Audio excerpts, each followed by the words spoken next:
Hello, diary listeners. First, I think I might have recorded this entire thing on my built-in audio system on my computer. So I'm now using my Yeti microphone, and I'm seeing massive differences. So I apologize if there's a disconnect. But this is inside the front end. It's kind of a ramble about my consultation process. Hopefully, you guys will pick up a few tips and tricks, but I just felt moved to talk about that this week. Hope you guys enjoy.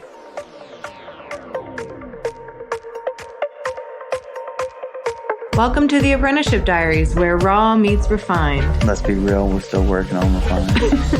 What it took, what it takes, and the stories that are made. Join us as we learn from professionals about how their stories began.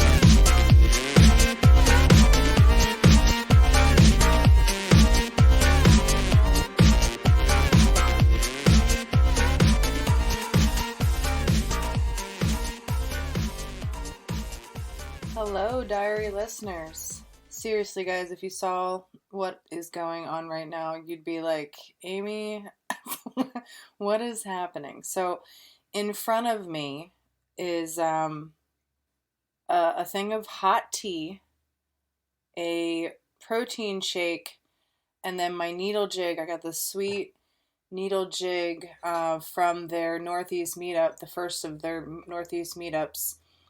Through Needle Jig, they gave me this stellar a metal water canteen, and then I got like a metal straw. I'm trying to do good stuff for myself. They say you're supposed to drink out of metal, not plastic. Of course, then my shake's out of plastic with a plastic straw.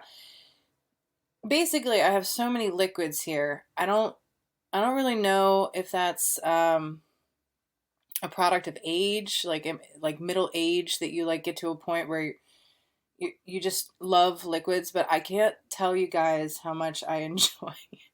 I enjoy just drinking, and I don't mean alcohol. I mean just drinking, like a solid drink.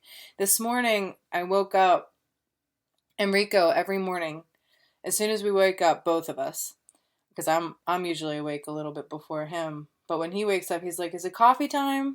And I'm like, "Yeah, man, it's coffee time. Let's do this." Of course, we still got to get moving from that point, but he's always there to make some coffee, and it's pretty cool. So he makes coffee this morning, and I'm like, what was he doing? I was commenting on something. I was writing a comment. It's some social. Oh no, I know what I was doing. So I met a Twitter friend, and he told me, hi Kyle, if you listen. He was telling me about a really amazing story where he almost died recently. And I won't go into it too much, but I was replying to him, and as I was replying to him, I I was taking these sips of coffee, and I was like, "My God, this is amazing." Like it was like I could feel it speeding up my body in some way. All I can tell all of you is, if you happen to be younger than 40, because I can't tell you what it's like ahead of me. I got to get there. But if you're around my age, I'll be 42 in August. I, the life that you get from certain things is incredible. So sitting in front of me right now is 3 drinks. And I'm just going to be going at them like this whole time. So you hear a lot of sipping, smacking, all that. I'm going to be enjoying myself. But typically, how I've been doing these personal entries have been to wait until after church, because usually my week is so beautifully wrapped up after church. Like there's something that comes up, and then church always seems to give me atonement.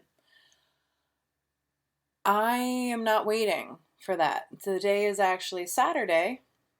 So I'll be going to church tomorrow morning, and I'm sure it'll have some beautiful insights. Excuse me, burping. But I know what the theme is this week. It's very apparent.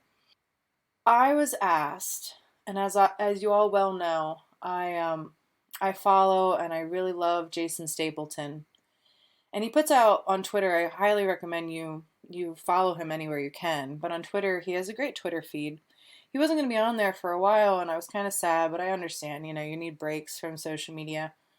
But he's back on there now, and he just asks questions, or he presents really cool information. But the one question he asked was, what is what you think is the most valuable quality or thing that you can possess as a person in this world? What do you think? And my answer was tolerance, because I think that that's the most valuable thing that a human being could possibly have in this world.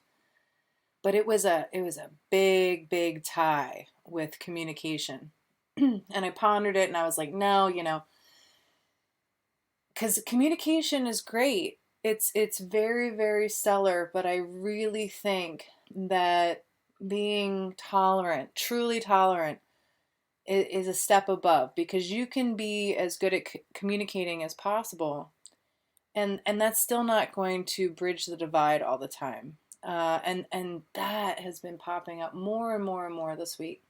So I figured what I talked to you guys about is something that I think I've brought up a few times in the past, but I really want to go head first into it a bit so that I can share, particularly with the newbies in the tattoo world, but also I'm hoping this reaches a lot of old heads too, and I also think it goes beyond tattooing.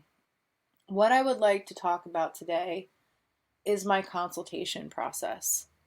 I've had a lot of incidences over the actually past 3 years where I have to admit that I've taken on clients that are not truly through my funnels that I usually do.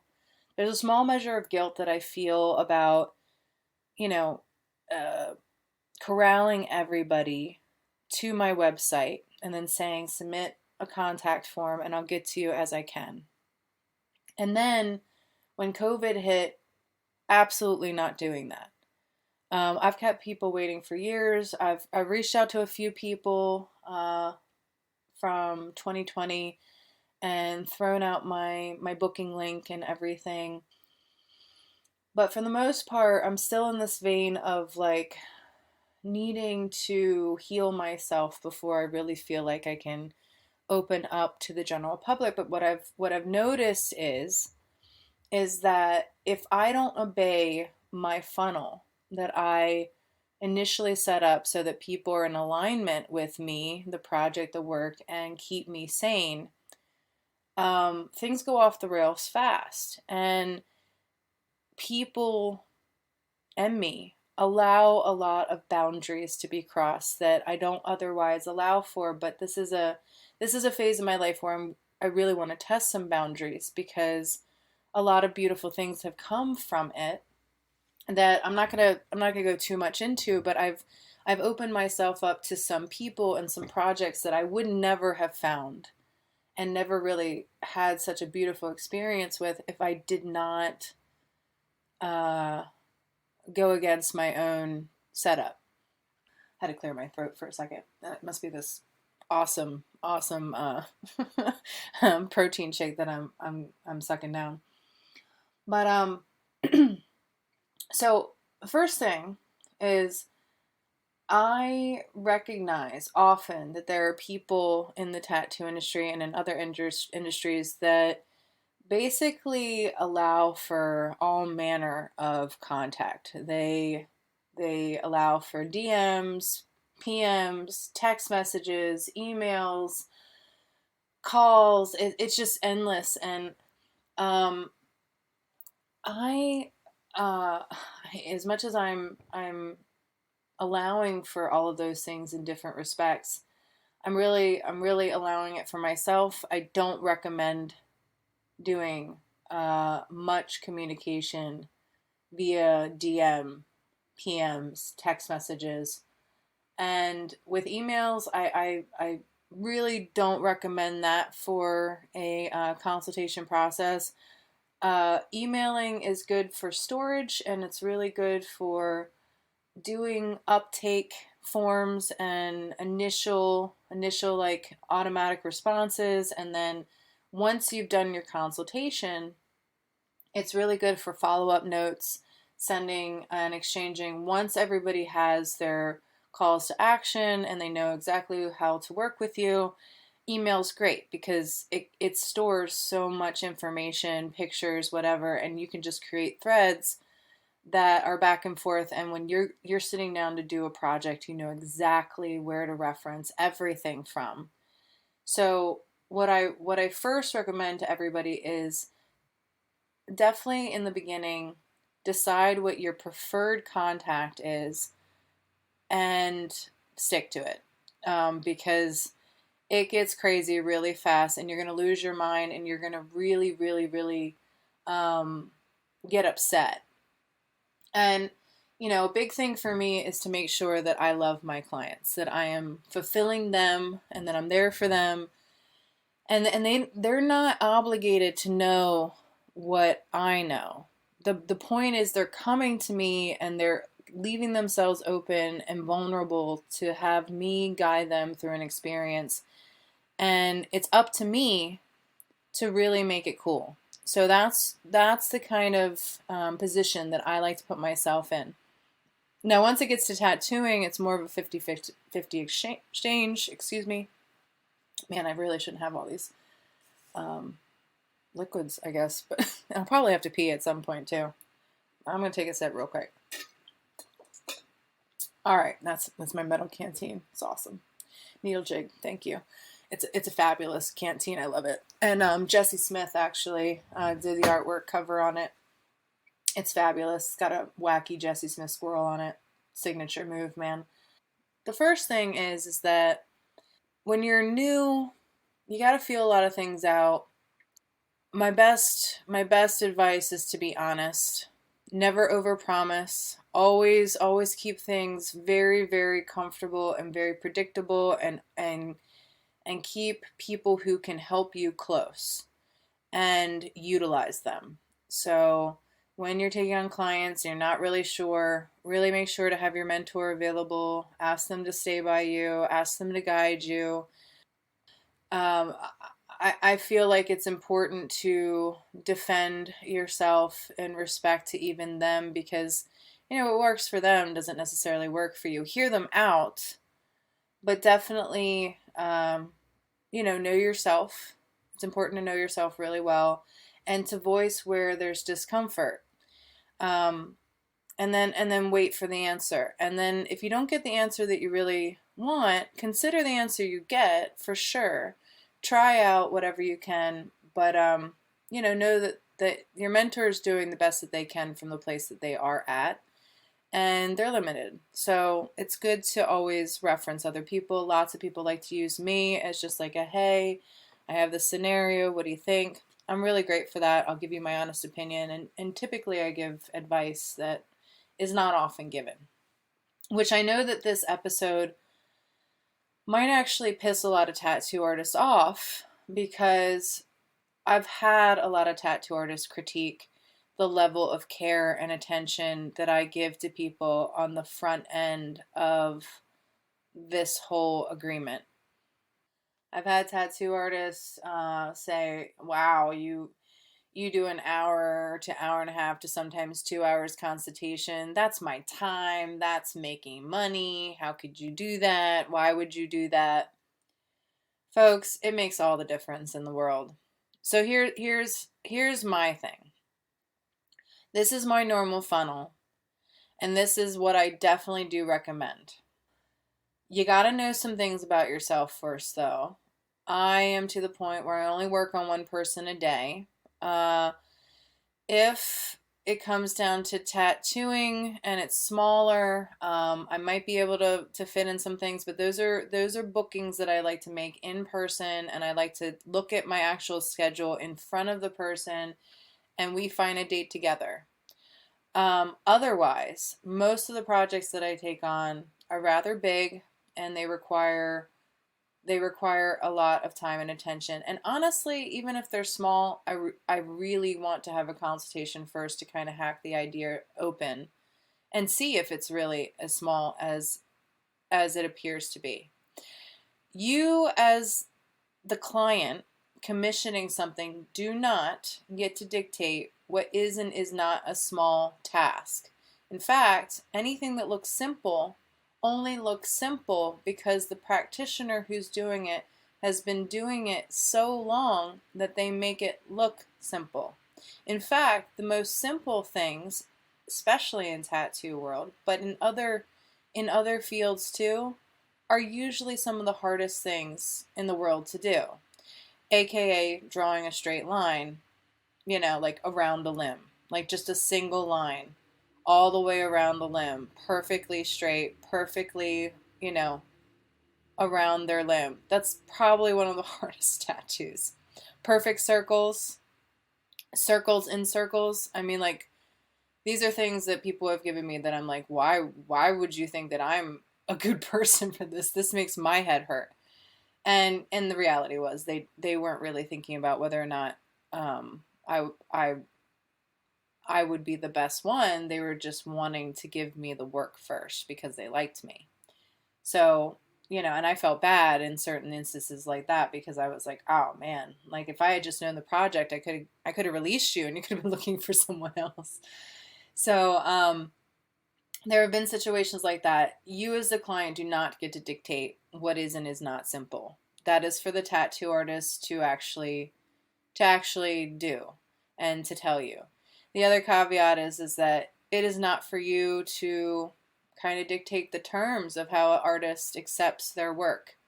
If they don't want to accept it, my advice is please don't take it personally. Because we're out in la la land half the time, folks. I don't even know what motivates me, what even drives me half the time. As I mentioned, Jason Stapleton, I hired him at one point to be a business coach, and eventually I was like, dude, I don't even know what I can talk about with you. I try to come up with stuff every week, but quite frankly, I don't know what moves the needle. It just moves. Things happen. I make money. I keep growing. I keep scaling. I don't know how I do it.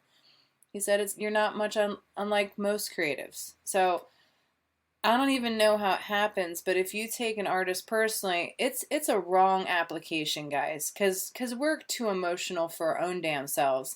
Please don't take us personally. But on that respect, it's really hard for us to find time and attention. We're being hit up from all angles. Please don't take it personally because it's not personal. It's business. It is a personal expression. It is something that is very valuable to you. Once you're in our frame of reference, our time and attention will be on you. At least it will be for me. That I can promise you. And at that point, I will take into full consideration you, your project, your wants, your dreams, your hopes, and we will make something awesome together. But until that time, you just got to wait. And if it's not worth the wait, then it's not worth getting tattooed permanently on your body. I mean, we are literally talking about a forever mark. And, if you're really not able to hold out for a few years for somebody who's going to give you a life-changing, body-altering, mind-blowing mark forever, that's going to change yourself forever, then I don't think that you're really in alignment with the majority of the people who I know anyway. I know the people that I get tattooed by or have been, I'd wait years for. They're worth it. And a lot of them have waited that long for me. So it's copacetic. It's something that we all do for each other. And, we're talking about permanency. And if it's not permanency, it's a lot of pain, a lot of time, and possibly to cover it up or to alter it. It's going to be a lot more money and honestly risk to your body. So make good decisions. So that's why the consultation and proper communication is so unbelievably vital. The biggest reason why this is coming up is because, well, it's a lot of things. I've had all throughout May, like wild communications that have been challenging to navigate and lots of high emotions. As you all know, the beginning of my May was fettered with a lot of a lot of emotionality, a lot of need to reflect, and I had my own personal shit. So, whenever somebody's going through that in their personal life, it's hard to show up and get your head in the game. But that's something that I really try to do for my clients, no matter what's going on. And then, if you've ever gotten tattooed by me, I usually use my life as some kind of neat drama to present to you as I'm tattooing you so that you can share in my misery for a little bit. And we all kind of laugh and heal together and exchange notes on how crazy our lives can be. But before that, I have consultations. So I guess let me start from the beginning. So I use a booking link. So what happens is you'll submit a form via my website. And before you get to submit a form, you'll have to scroll all the way down through lots and lots of information about what I'm into.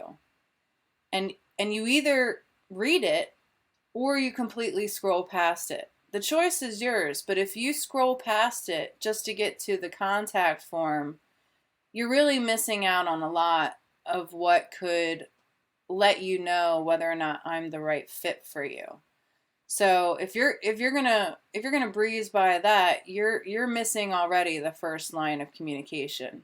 That I think is initially the big hiccup with taking people who are not going through my website, because a lot of them just try to skip the jump, and they think that, oh, because my friend or my family member or whatever went to you, you're perfect for me.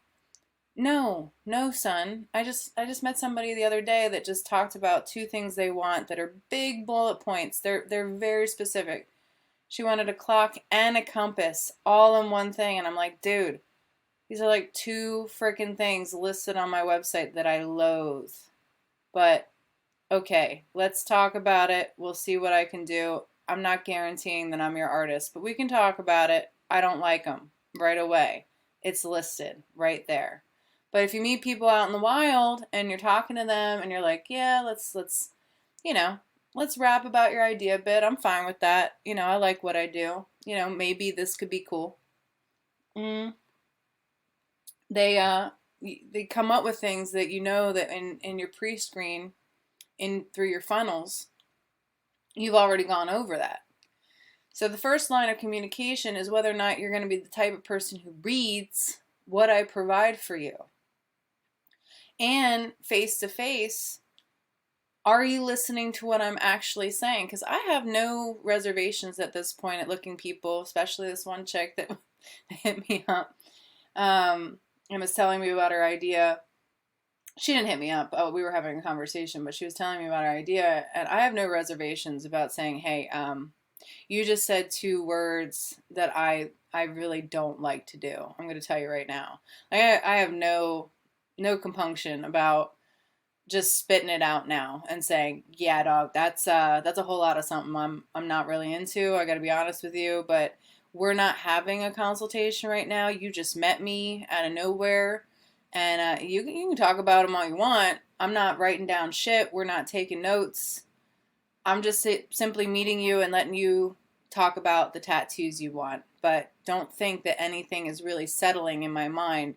You're going to have to go through certain process steps of mine before this is even something that we're going to sit down with and that I'm going to digest, because I need time and space to do this. So if I meet people out in the wild, that's what I say to them. I'm like, look, you can talk all you want about your tattoo. I'm not in a position to note what you want for your tattoo. So if you would like to actually work with me, you got to work with me. And the first thing is getting my booking link and setting up a consultation. Now, however I come to your project at this point, whether it's through my website or as an individual that I just meet, you get my booking link.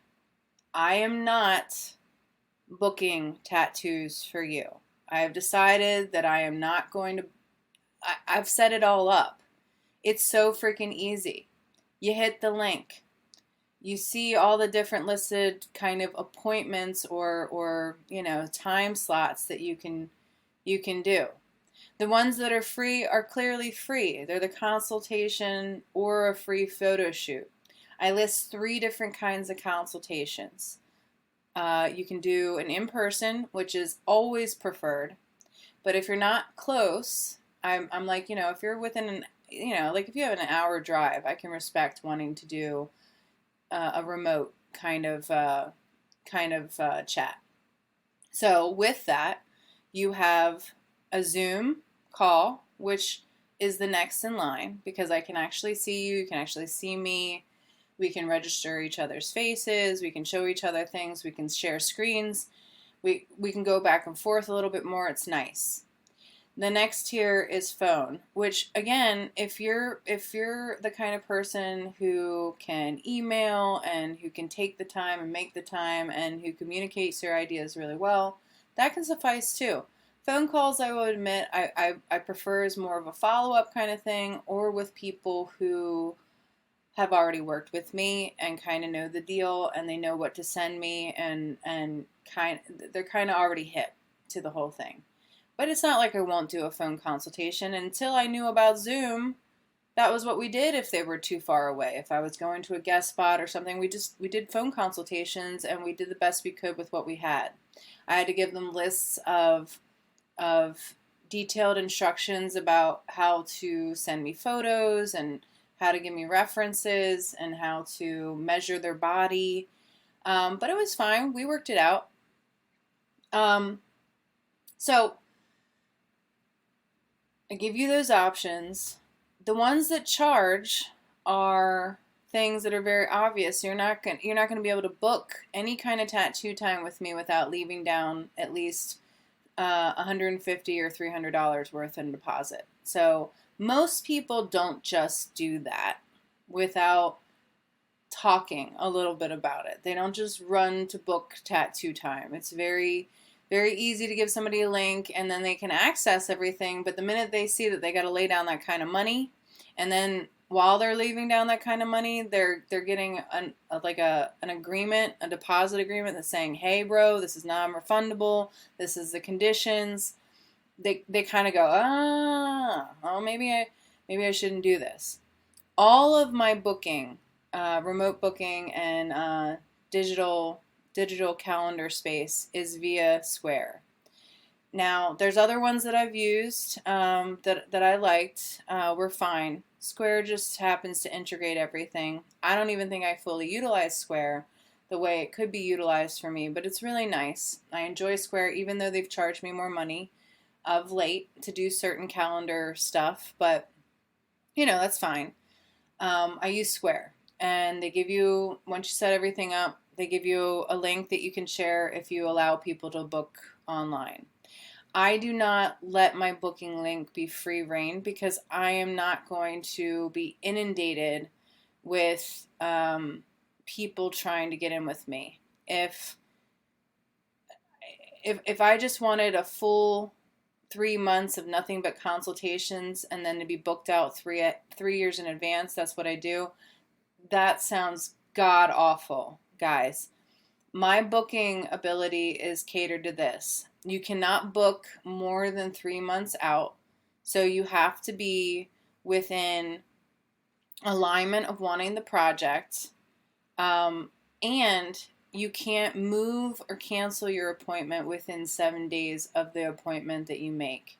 So that's how I also set it up. All of this is to avoid needing an assistant or a front-end person. Now, if I ran a bigger shop and if I felt like I was at a phase in my life where I wanted to commit and really scale this, I would hire a front-end person and just do it through them and instruct them and teach them and yada, yada, yada. And then I wouldn't need my booking system.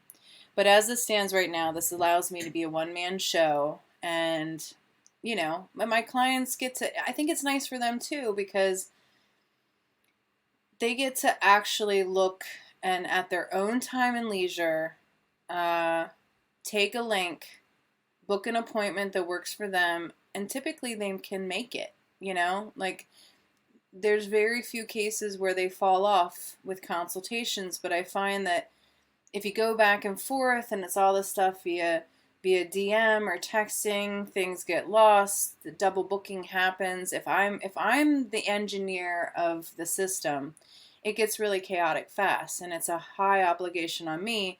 Less time actually designing for people and managing the tattoo process, more time for me to be a front end person, which I don't want to be.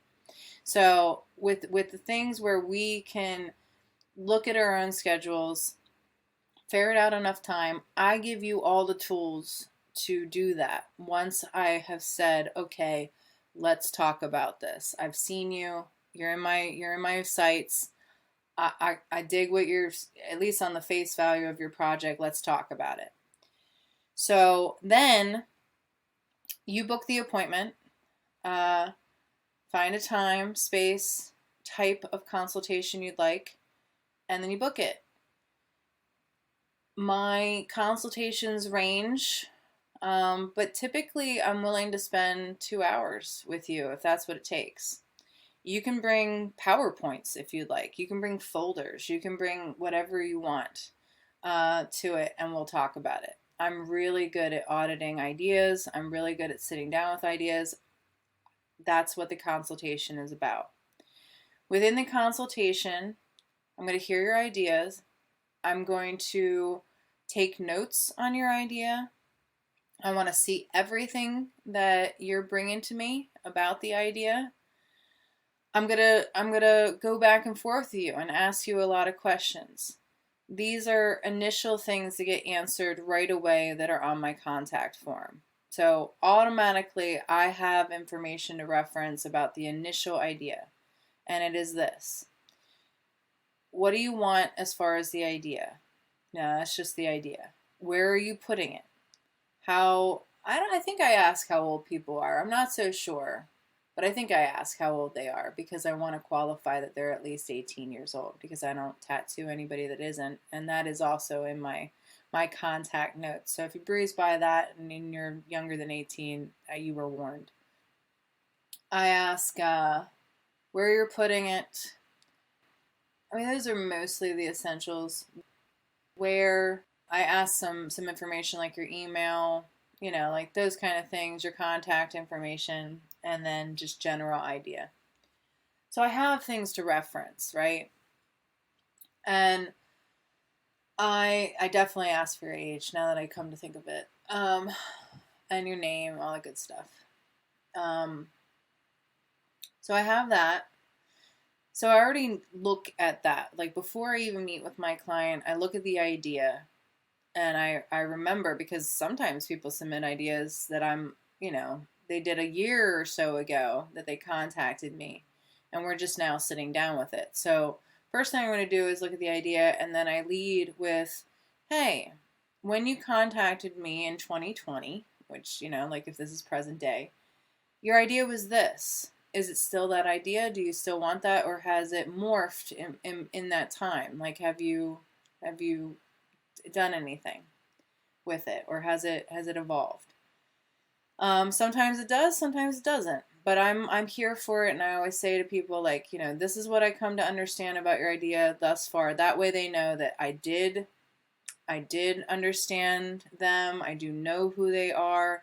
I have touch point with their project. I am locked in with this consultation. I'm kind of reiterating everything. Good handshake, solid eye contact, all that good stuff, if it's in person.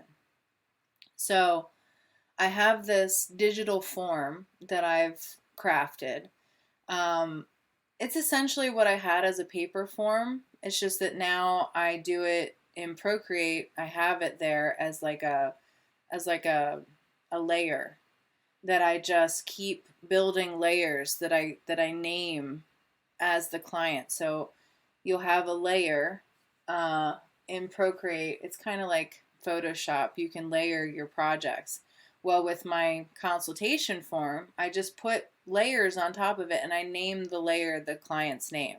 That way, if I'm referencing their contact form, or their, not their contact form, their deposit form, and the notes that I've taken, I just look at the layer list and I click a person's name, and there you go. That's all the information that I took down. So what I do is I sit with them. I write down everything, all of their information. So everything's in like triplicate.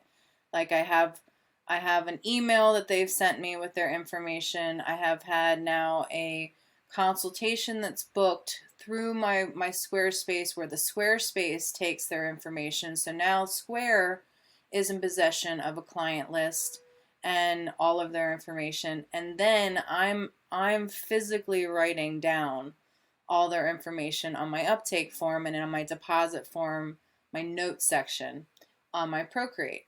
So it's a multiple point iteration for me. What I found out for myself when I was a student in school is I'm not the type of person that just can hear something once and it's in my head.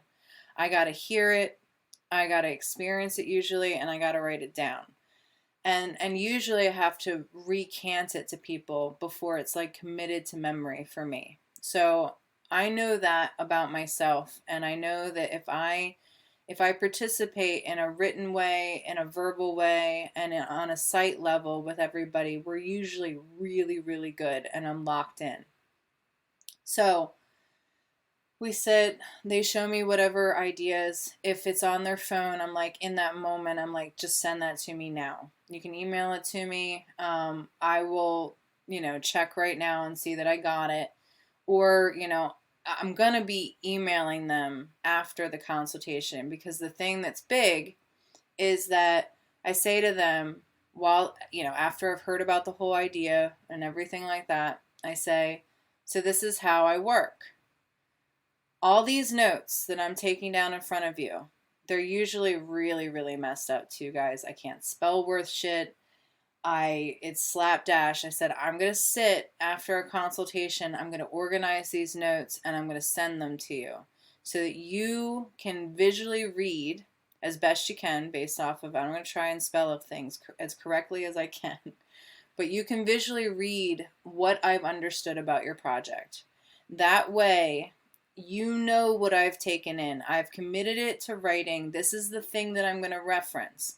So if there's anything missing from this particular form, you can call me out on it right away, and you can add to it, and you can say, oh, you forgot this part. And then we have an email thread dialogue that is continuing from that point on. I let everybody know, like, look, this is the beginning of the conversation.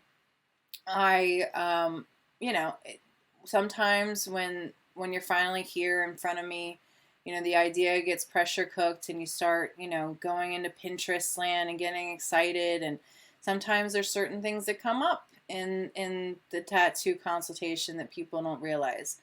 There's a lot of things that people don't think about. Like, they know what they want, but they don't have any concept of actually how it would work as a tattoo. So what is my job is to bring them into the tattoo land and say, okay, well, you want this image. Okay, you want it on this body part. Have you thought about the edges of the image that you want? Have you thought about how you want it to fade out? Have you thought about the fact that you might get more tattoo work? What, is it going to expand from here? Do you not know? Do you want to leave yourself some outs? Do you want to integrate some pattern into that?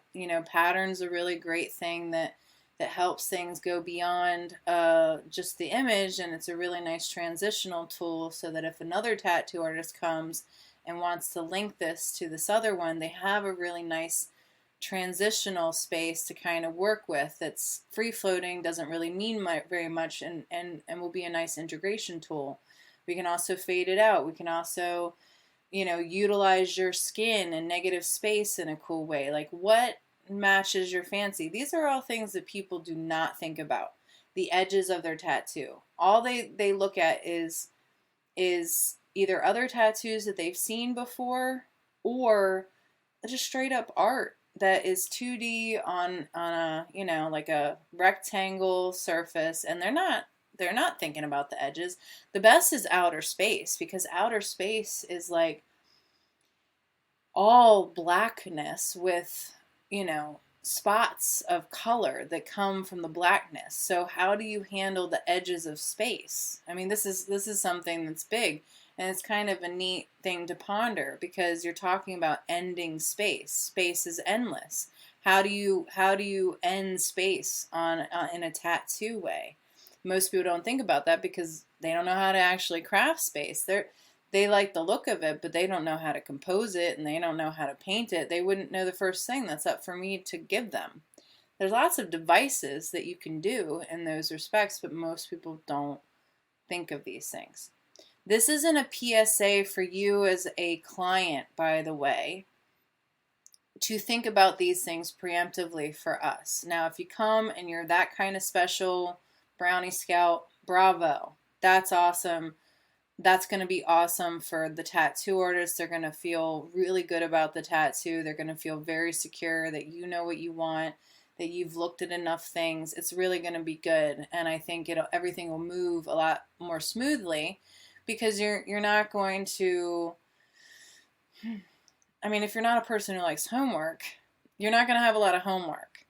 I always tell my clients, if there's certain things that they don't know, I'm like, okay, well, you don't have to know right now, but before the tattoo time comes, you have to know. So, taking a sip of my shake, it's awesome. I'm seeing it like melt a little in front of me, and I'm feeling like I gotta do something. And I'm just housing like hot, cold, hot, cold. It's awesome.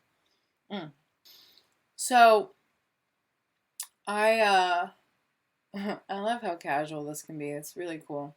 That's another thing too, is I really, people come in. I've had people come in on the client level, and they're like full sweating.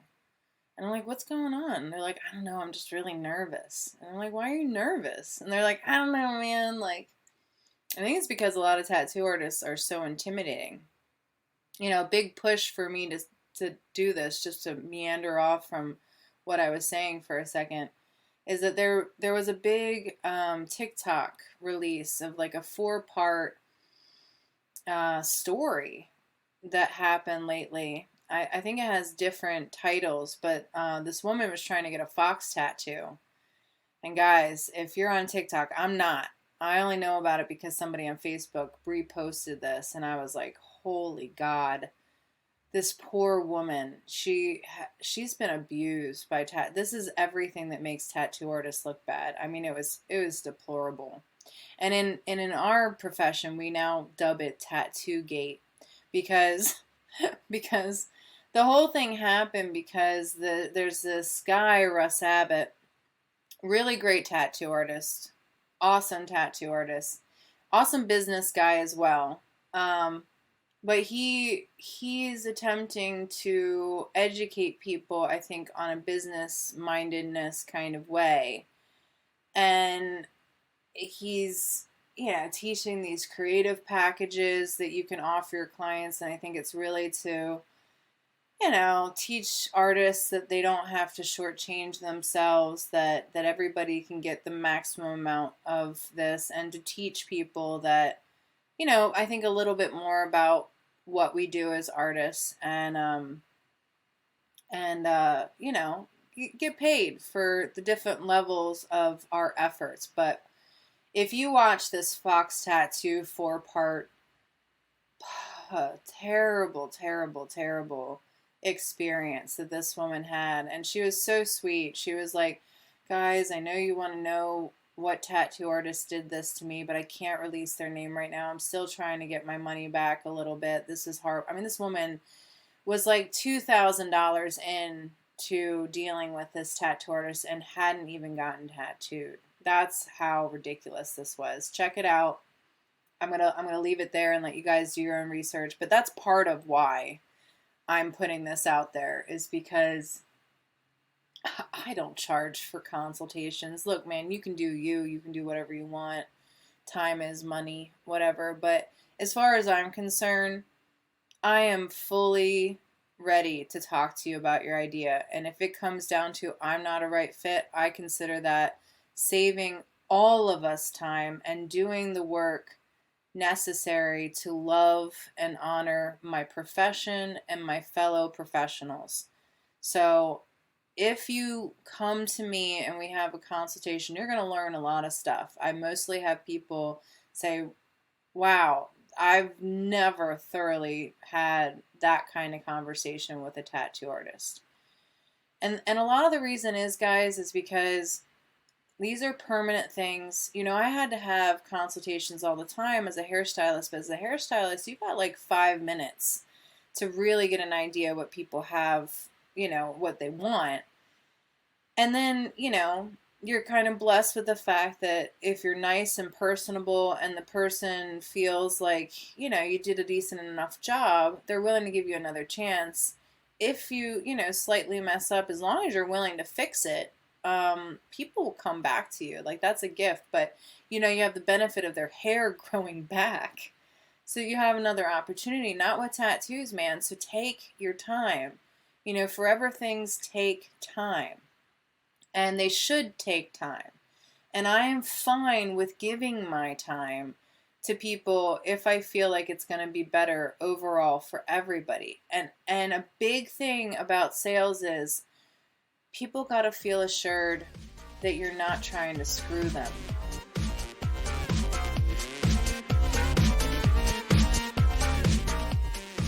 Hey, are you somebody who likes to draw?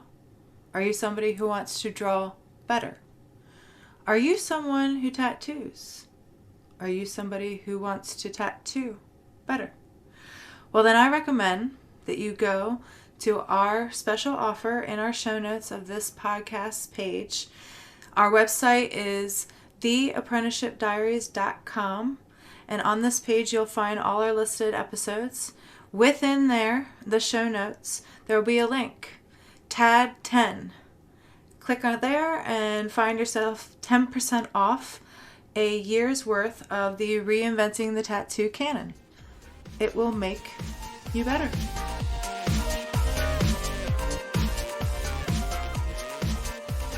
So this whole like tattoo gate thing is a situation where this woman got screwed, man. She got scammed big time. I mean, everything about it, I was like, oh my God. I'll let you guys dive in and figure that out, because I'm here to teach you my stuff. And really, Russ, if you ever, I doubt he'll ever listen to my, I don't know. But Russ, because he put out a few comments about it. The truth is that I really don't feel his sincerity about it.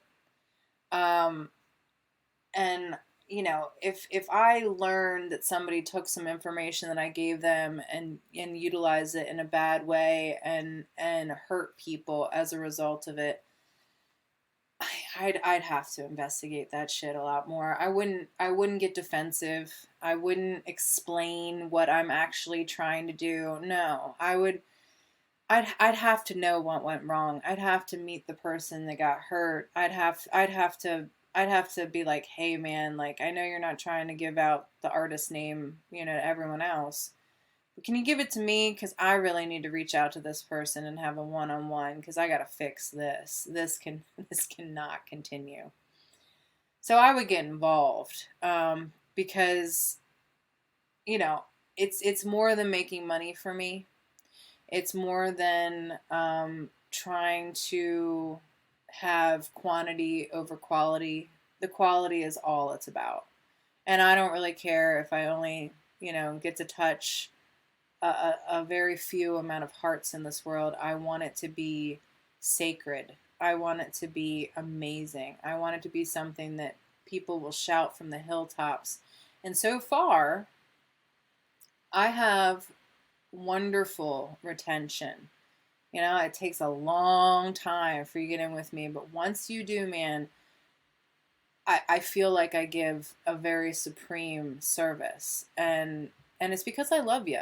I mean, it's like because I love you and I truly love what I do, and I find it such a gift such an immense a gift to be able to participate in creation all the time and share that with another human being. It's truly epic. So my consultations are about taking whatever idea you have and making it into your own thing. Yeah, like, there's a lot of art out there. Why are you here? Why are you in front of me? Let's talk about what you and I can do together that's really going to be special. And that's all I'm interested in. I don't care about competing with other artists. I don't care about any of that. What I'm focused on is you. I showed up for you. I want to hear about you. I don't, like, I got opinions for days, and if you're in front of me and you're showing me something, you're asking my opinion, I'll give it, but be specific, because there's options for days for anything. What do you want? You gotta know. So if you're at all in a phase where I'm like, okay, this person really doesn't know what they want, I'll direct it a little bit, but I really need to know what you're after we kind of have a honing session. I give you some homework to do. I really need you to get succinct. So that'll sometimes happen, like I had that come up this week. I'm not going to go into it too much, but like I had a client who, because she had worked with other tattoo artists and the way that they communicated was all these back and forth DMs and text messages, she was emailing me this way, and I was like, dude, what do you want? Like, I'm sorry, maybe I wasn't clear. I know I said that this was a continuation of a conversation, but what I meant was, you don't have to know everything right now. Get me the tools that I need to design for you with success and intention.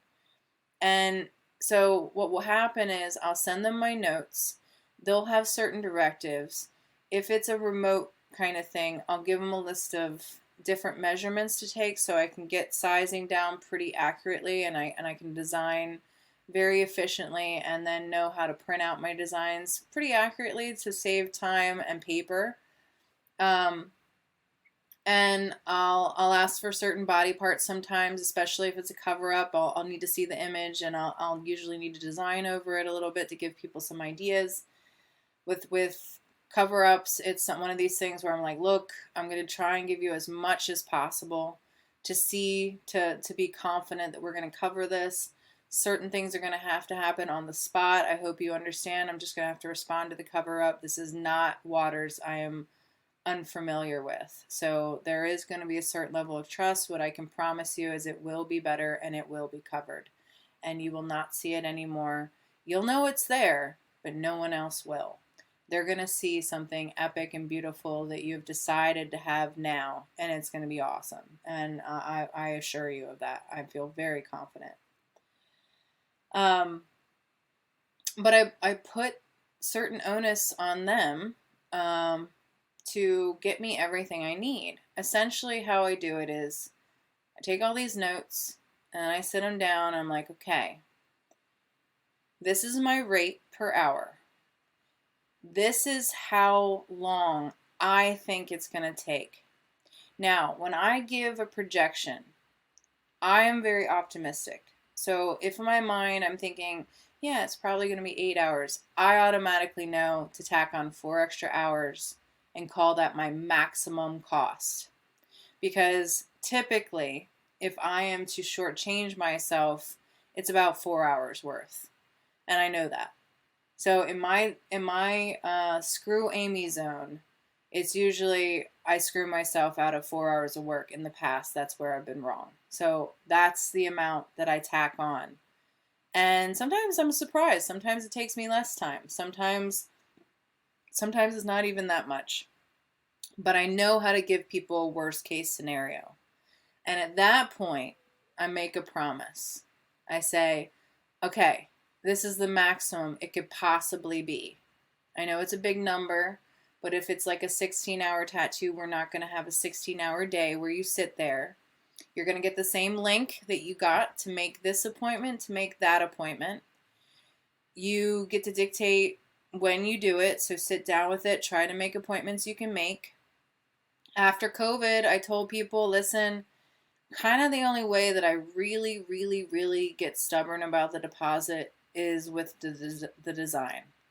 Um, if you need to cancel because something comes up, that's really nothing that you can anticipate.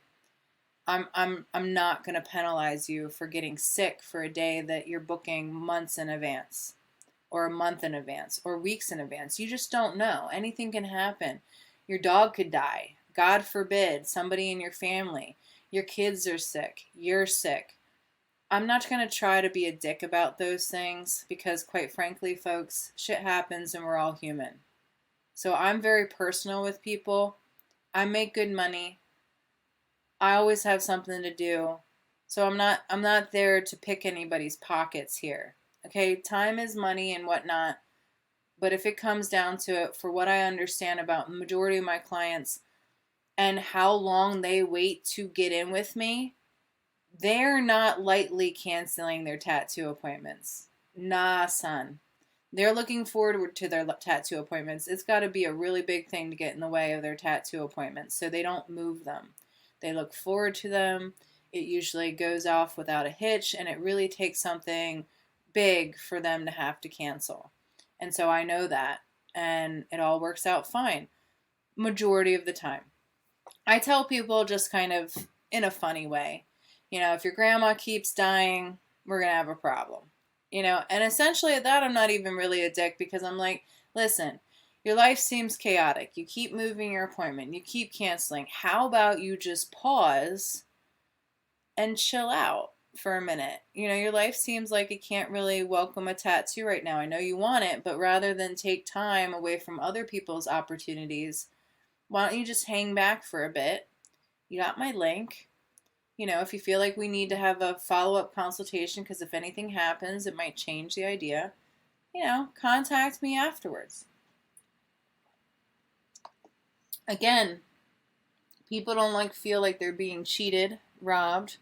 They don't like to feel like there might be some squirrely shit going on where you're trying to take them.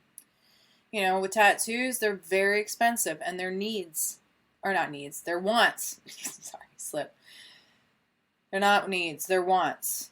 And you gotta make room for them. You gotta budget for them. So the whole consultation is to let you know the journey. Anybody who tries to have a consultation with me before they book a consultation, I shut it down. I'm like, nope.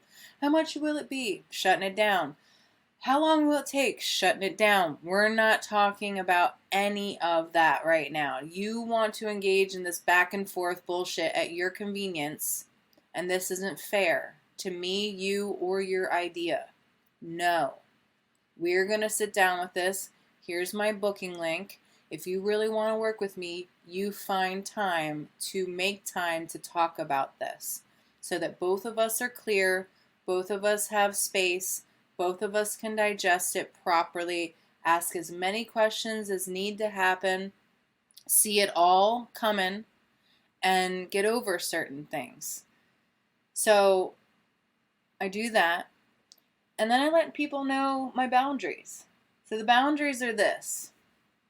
You will have up until the week of when you book your tattoo appointment, which again, I take a $300 to $150 or $150 to $300 deposit, and that's just for the day, mind you. I don't do deposits that go the full length of the tattoo. Nope. You book the day, whatever we do that day, that deposit comes off that day. The next appointment that you book, if we need to book more sessions, you will leave another deposit, and then that deposit will come off that day. I do that because you never know what will happen. I have people that from the beginning of when I started tattooing still have a free-floating $100 deposit with me. And they've never booked a tattoo, or they kept moving a tattoo. And quite frankly, at this point, it's like, dude... Or I have people that have started the tattoo and I haven't seen for years, and I hope they're okay. But I'm not your bank. I don't want to be your bank. I don't want to be obligated to something I committed to decades ago. Not decades, because I haven't been in the business that long yet, but a decade ago is definitely a potential at this point. I have people that far away. So I don't want to be committed to that. I don't want to honor that. I will honor it, but in all reality, man, like, I don't want to do that. Like, if I saw these people again, we worked together and we didn't finish their tattoo, I'm going to take that $100 deposit off that day. I'm going to give them my booking link and I'm going to be like, okay, this is the new deal now because I'm not doing this with you anymore. However long it takes for you to get back in with me, that's fine. You keep your money with you. I don't want to be your bank. So that's how I run it with my clients. We keep it an even exchange. We settle up day of, end of story. If you don't continue your tattoo, that's fine. But I don't owe you anything after that. We're square. And you can find somebody else to do your tattoo, I guess. Or, you just keep booking with me until it's done. And we're totally square. And we have a beautiful piece of artwork. That's the end game. That's the final yeehaw for me, because that's when I can take cool pictures if I can manage to take good pictures. I'm not really great at that. But we got a final work. You're happy. You're able to move on with your life, etc. That's awesomeness. That's like golden stuff.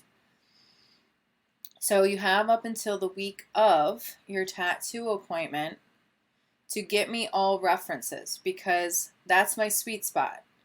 I sit down with your idea the week prior to your tattoo appointment. That's when I start designing. I know it seems very close to the mark, but that's my procrastination hotspot, man. That's like my God space. Things are moving. I know exactly when to start pressure cooking the idea and just letting it sit and marinate. And I just let it fill me. And then it's just golden. It happens. It's great. But that's my procrastination sweet spot. I know it. So you have up until the week of to give me everything. And as I already mentioned, you cannot move your appointment past 7 days leading into your tattoo appointment. So it's a full-scale thing. So if you haven't got me all the tools, and I design for you, and I show it to you, and something comes up that you never provided for me, I claim your deposit. We might even have to move your day. Doesn't mean we might have to move your day, but I claim your deposit. That's also happened recently. I've had to charge more money for design stuff because communications weren't what they needed to be. Again, communication, second to tolerance.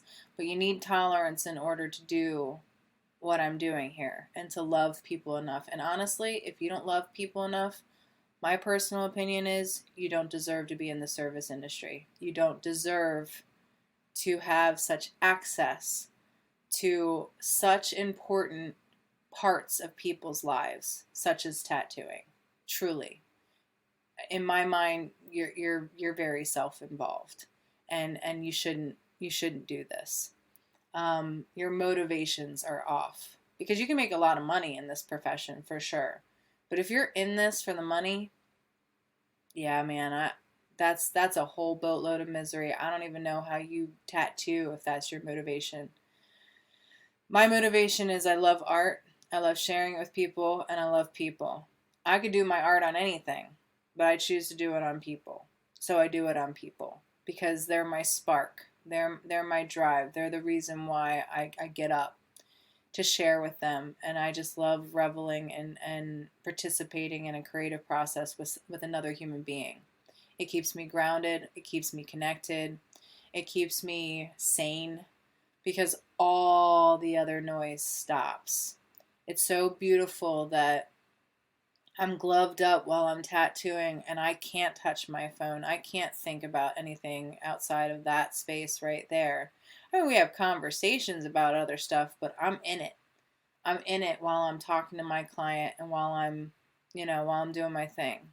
And I'm really good at performing while I tattoo. And it is a performance on certain levels because I'm able to have full conversations. There are people who are not able to do that, which, by the way, should be talked about in your consultation. But before I get there, so I design the week of, And then I let the client preview the design 2 days prior. Now, there's a lot of tattoo with our artists that are going to buck about this for days. And they're going to have every kind of excuse to Sunday. Oh, well, they could take the design and go to another artist. Okay, let them. That's what I say. Is that other artist you? Is that other artist capable of tattooing that as well as you can? You've already gotten paid a deposit for that design. Now, that's not ideal, and that's definitely not worth the time usually that it takes to come up with awesome designs like that, but it's not like you haven't gotten paid something. So whatever the situation is that makes you feel comfortable, I highly recommend showing a client a preview of what they're going to get 2 days prior. It's enough time that they can show a few people and they can immediately have a response to the design.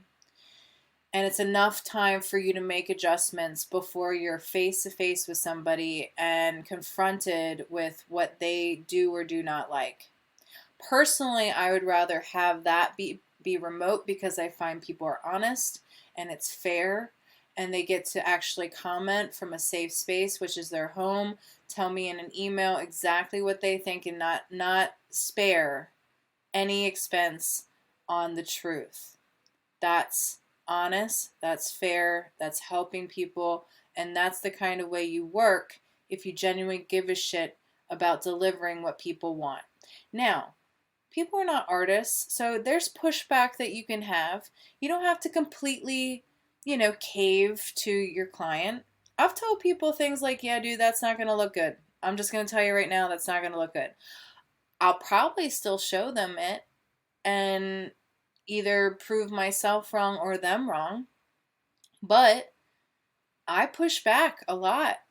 There's certain things that I call right away and I'm like, yeah, dude, that's not going to look good. Or they'll say, what about this part? Usually, if I've chosen to nix it, I've already talked about the potential of that happening in the consultation before we get to designing, or in the course of seeing their ideas and gathering their references, we'll have a dialogue about it and I'll say, yeah, dude, that's not going to work. That's not, yeah, no. So, there's a lot of front end work.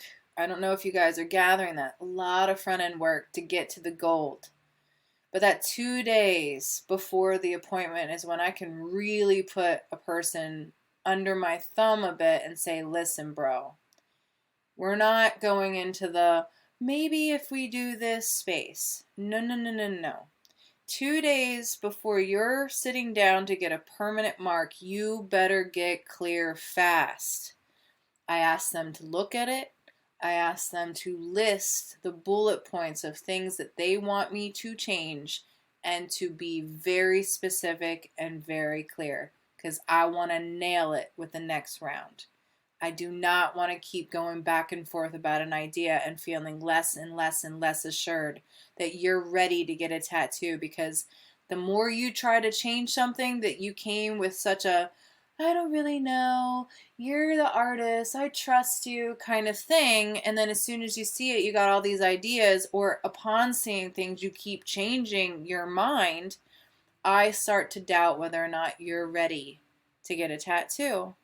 And then I don't really want to tattoo you. And then I have kind of, it's not an anger, it's just a frustration because I thought we were being clear. I thought we were doing a thing. You're seeming very ambiguous now and very unclear, and now I'm worried. Now I'm getting frustrated because we're really close to our date, and I'm feeling, like I don't have my pre-fight hype because within this, I need to do this kind of stuff for myself. I need to know that I am really ready for this idea, and what gets me ready is knowing that my client is excited, ecstatic, and fully understanding of what they can hope for. So I give them a lot. I split the difference with my digital tools. I use Procreate, and I tell people all the time, like, listen, I know what I can and can't render. I know what I can and can't deliver, so if I can use a photo image to skip the jump here, and get us to the idea so that you can know about what you're going to get, or at least mostly what you're going to get, I'm gonna. It's just to deliver you the idea quickly and so that we can get into the tattoo, and the tattoo is the final. But this design idea, we can talk about it a little bit, but I'm pretty assured that I know what I'm capable of delivering you, and I'm not going to show you stuff that I can't deliver. So that happens. I show them. Sometimes I plot it on their bodies that they've, pictures they've shown me so that they can see it on their body. They can see the intention of how it's supposed to move, what I'm thinking about.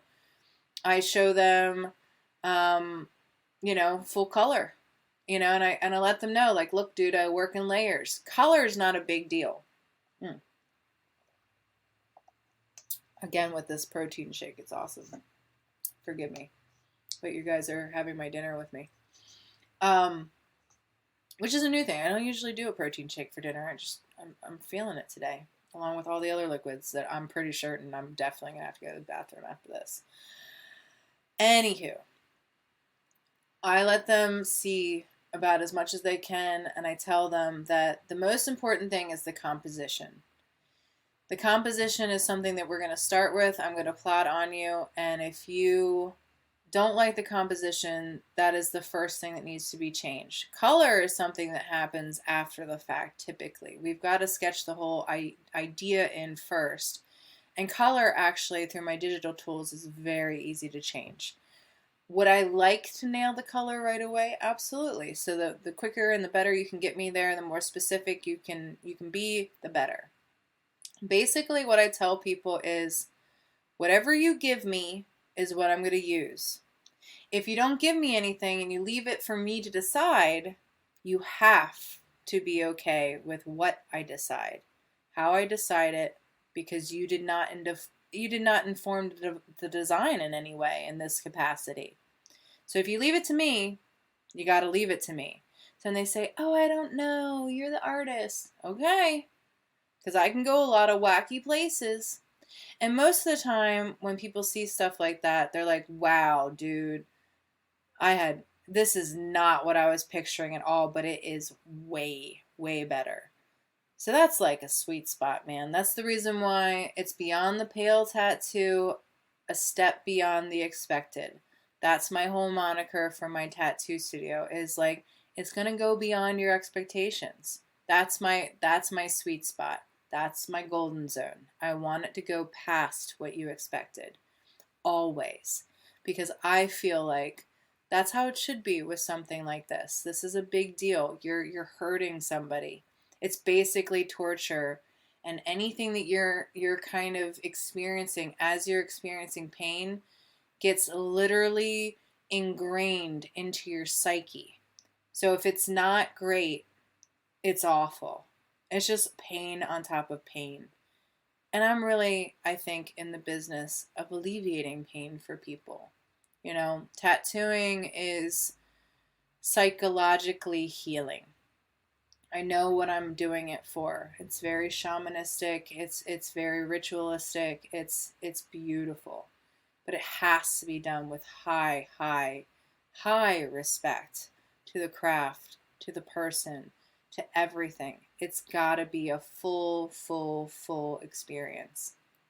So that being said, other things are talked about in the consultation.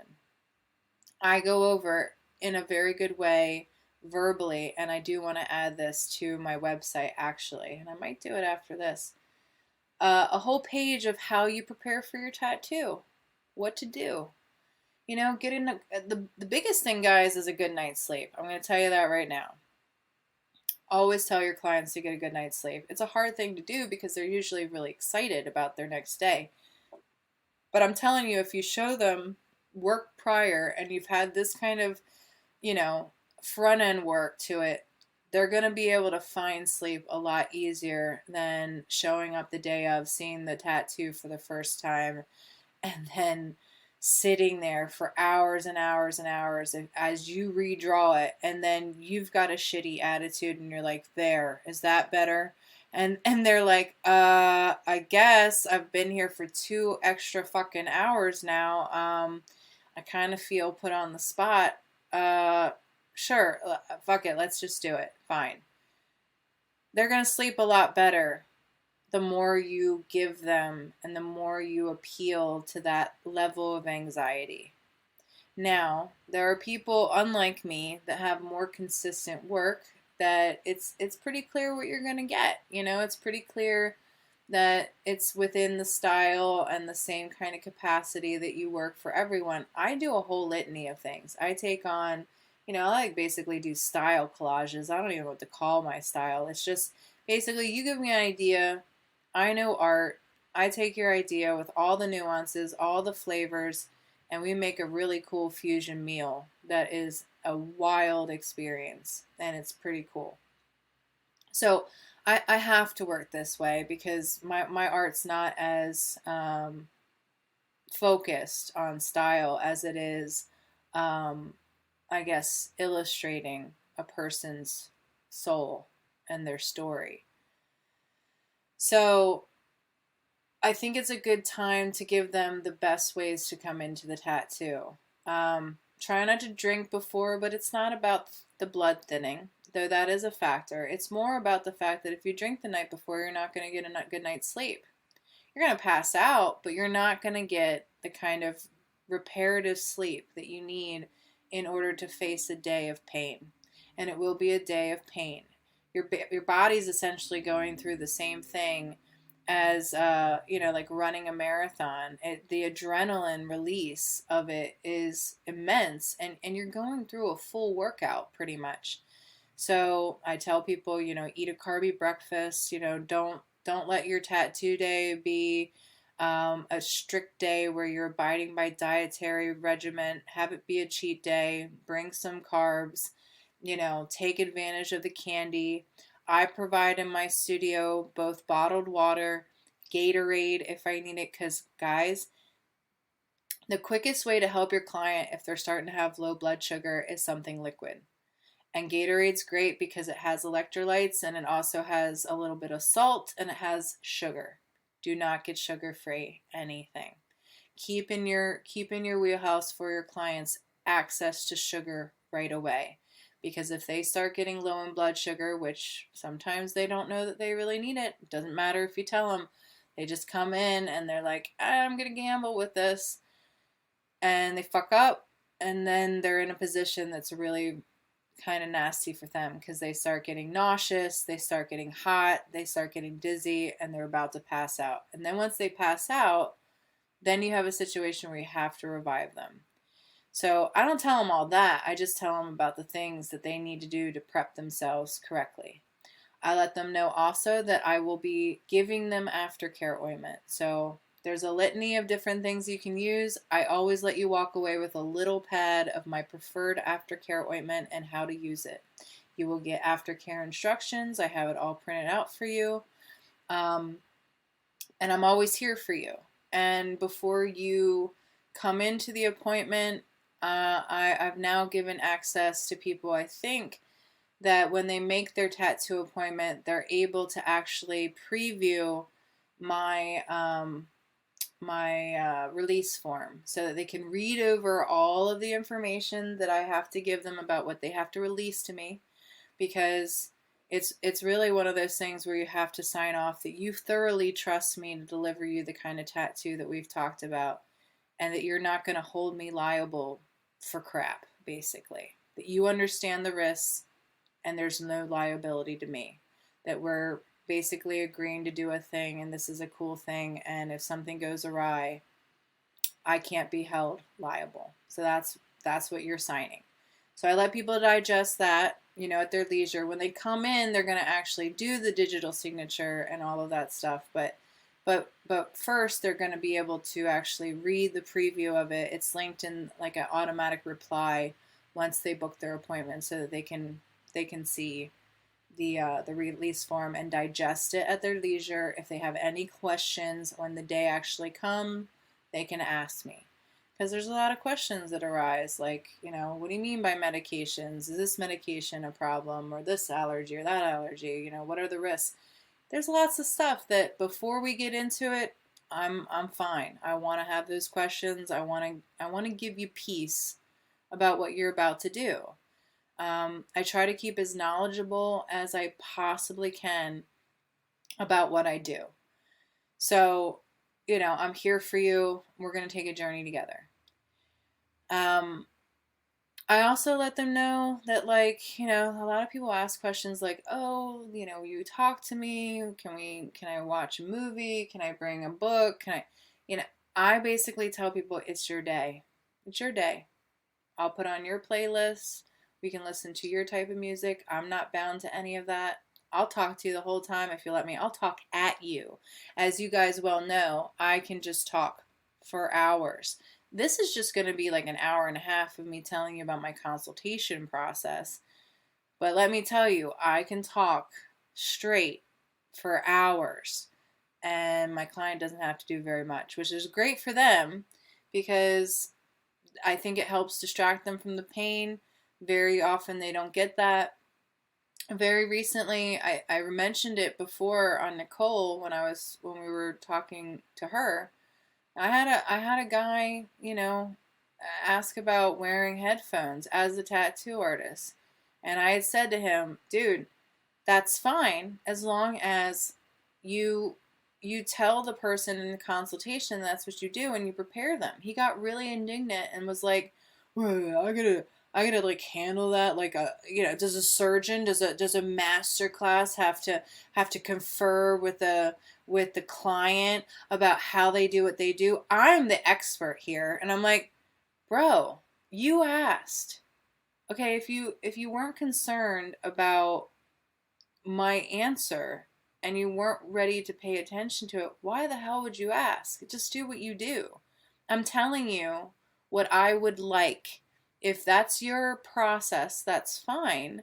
But you should go over your process in the tattoo. And the reason being is because if you're going to be locked into the tattoo, which I totally get, and you're going to wall in and you're going to put on headphones, the issue is if I know that in the consultation, I can talk about certain cues with you. Like, i.e., I gotta pee.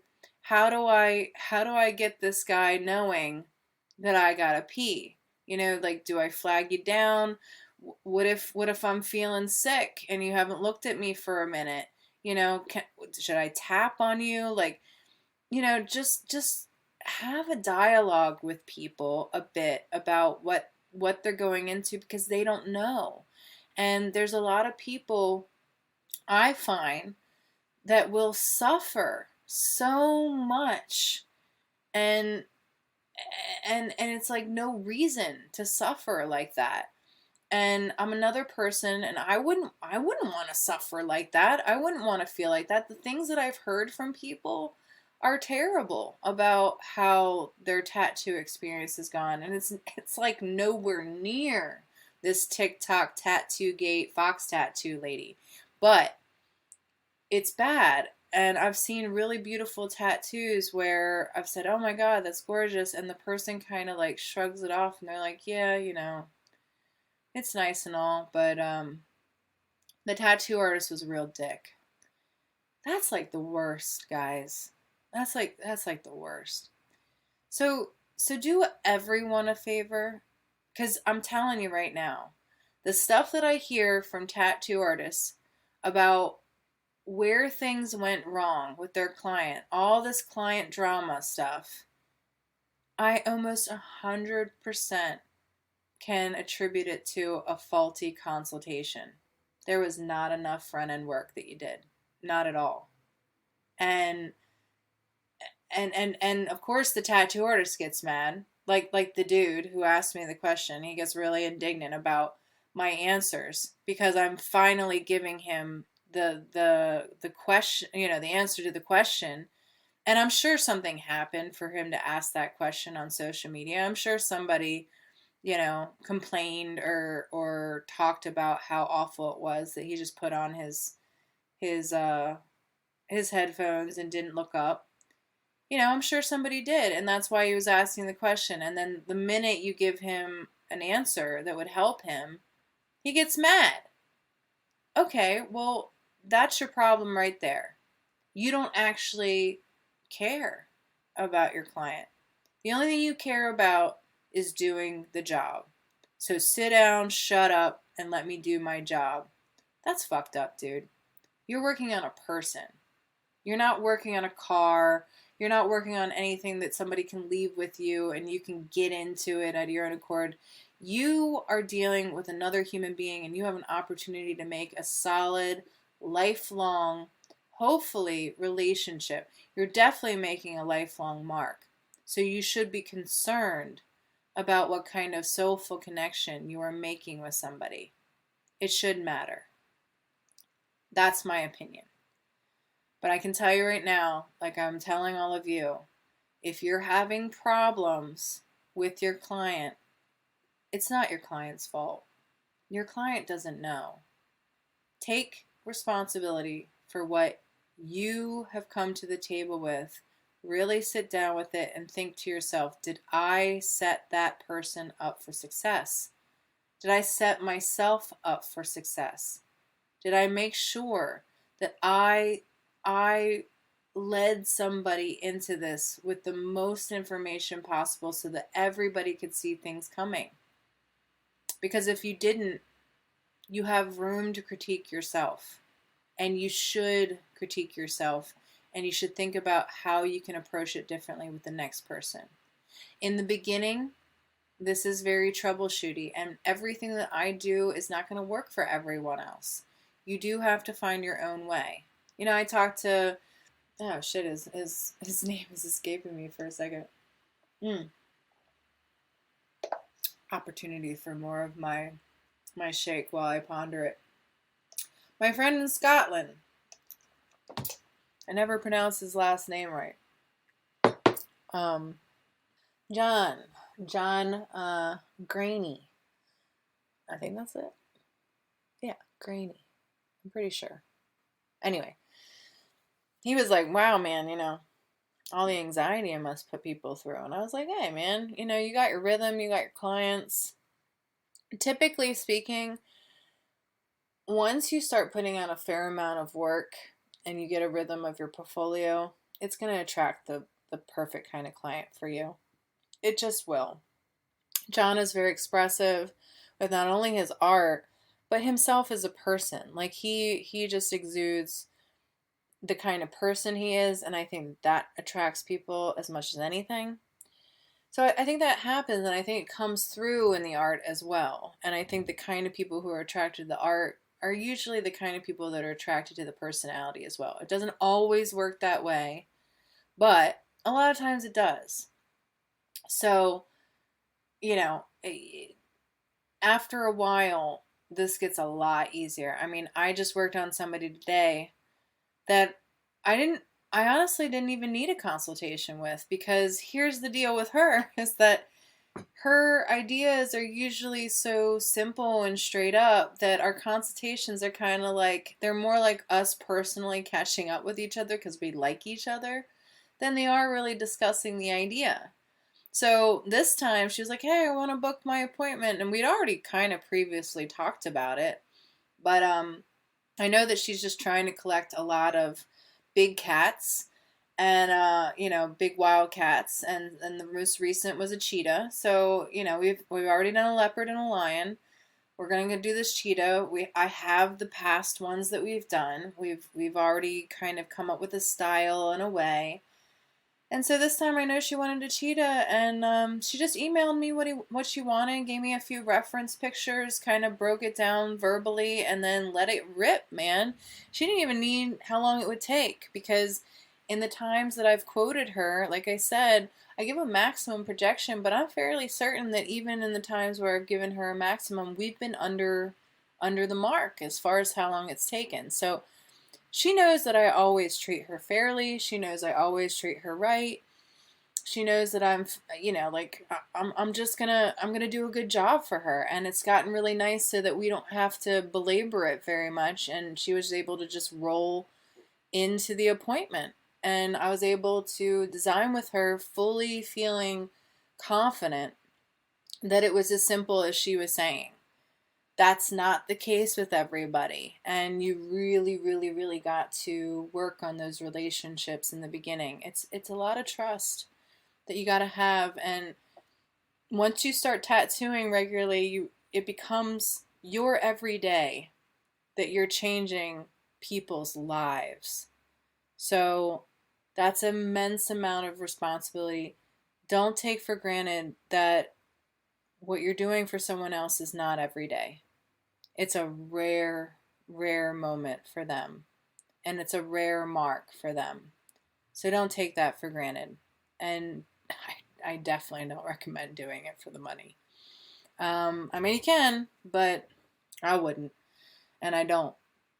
So I think that's all for the consultation.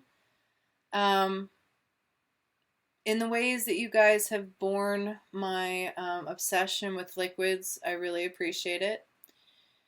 I try not to do that while I'm consulting. That's a long way to say that. While I'm talking with clients, but this is casual. I wanted to share with you guys how silly I can be, because I am. We're all human, and I kind of like these personal sessions at this point. And it's really cool, guys. I just feel like I'm able to give you a lot of my experience, and whatever you do with it, I just hope it matters. I just hope it means something to you. But that's the goal. Again, I'm not doing it for the money. I'm doing it for you, and that's Rico. He's home. So hold up. So he just jumped in. But I'm gonna leave you guys at this point. It's a wonderful thing. Perfect timing on his part. Officially an hour and a half. I might actually go through this a little bit and clean it up. Maybe not so much of my liquid fetish. I might leave a little thing in there. I don't know. Otherwise, I love you all. I hope this has helped. I hope that there will be some neat things. On a side note, I did break my iPhone 8. I broke the screen recently. So if anybody can shoot me a recommendation, that would be lovely.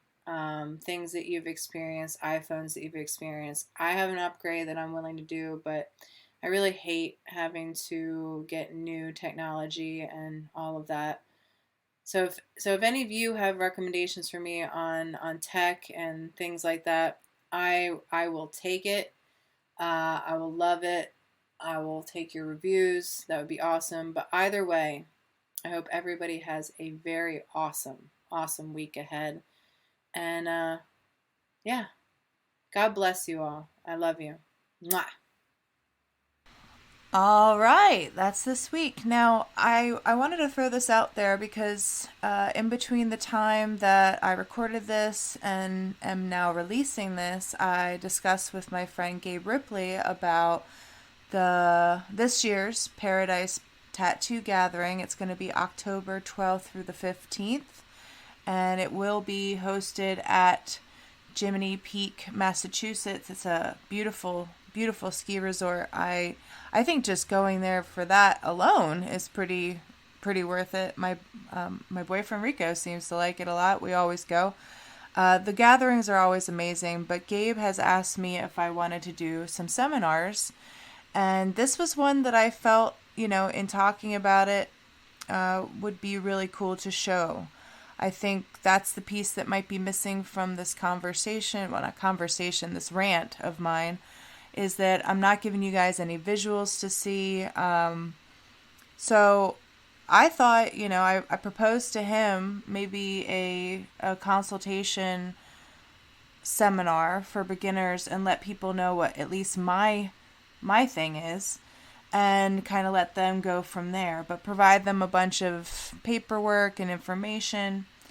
I just am throwing this out there to see if anybody would think that was cool and let me know. But either way, it's something that I think that upon talking about this on a podcast would be really cool. I do think it's a key component when it comes to a good working tattoo relationship. So let me know, guys, and I hope you have a stellar week. And because I didn't talk to you guys yesterday, I really hope that it was a fantastic Memorial Day. Love y'all. Thanks for listening. You can find the Apprenticeship Diaries on Twitter, Facebook, and Instagram. Our IG is the_apprenticeship_diary. If you would like to offer constructive criticism or an interview, drop us an email at theapprenticeshipdiaries@gmail.com. We look forward to hearing from our listeners.